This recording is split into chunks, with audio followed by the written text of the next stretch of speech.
The Christian faith rises or falls on one thing: the historic bodily resurrection of Jesus Christ from the dead. But how do we know the resurrection really happened? Does it require a leap of faith to believe it? Or is there compelling historical evidence to confirm the resurrection of Christ? The evidence of the resurrection is circumstantial, but it's so strong because of the personality transformation of the apostles,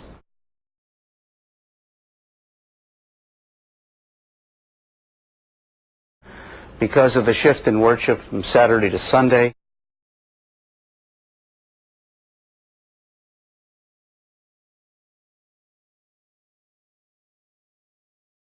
and because of a dozen other reasons that you often hear preached in an Easter sermon.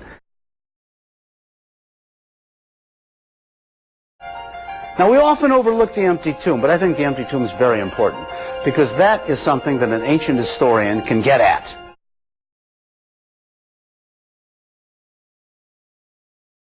The Gospels then report that Pilate placed a seal on the tomb. That could not be broken except for penalty of your own life. You would lose your head over it. And they talked to an angel that was there that announced to them what had happened. Go back and tell his disciples, the angel said, that Jesus has risen. So they run back and they tell the disciples what had happened.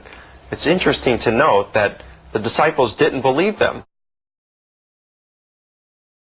Then the record reports that Jesus appeared to Peter, and then later on he appeared to the 12 as a group. And then we find that probably in Galilee he appeared to more than 500 at one time.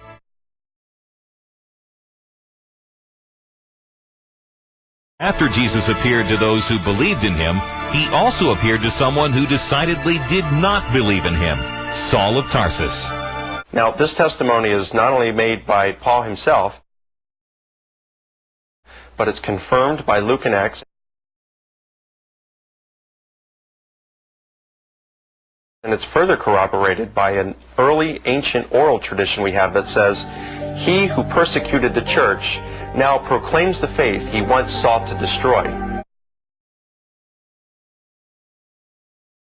This is the kind of stuff historians drool over.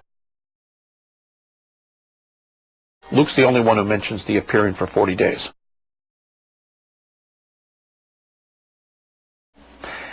And interestingly enough, Acts 1:3, the same verse that says he showed himself alive by many proofs, that word is used only once in the New Testament, and it's the same word that Aristotle uses for the highest level of proof. But he said to them, "Unless I see the nail marks on his hands, and put my finger where the nails were, and put my hand into his side, I will not believe it." And then about a week later, Jesus appears before the whole group again, this time with Thomas. And he invites Thomas to touch him and to see him and recognize that he is the risen Lord of life. Why did all those early Christians come to believe so definitely that Jesus really was raised from the dead?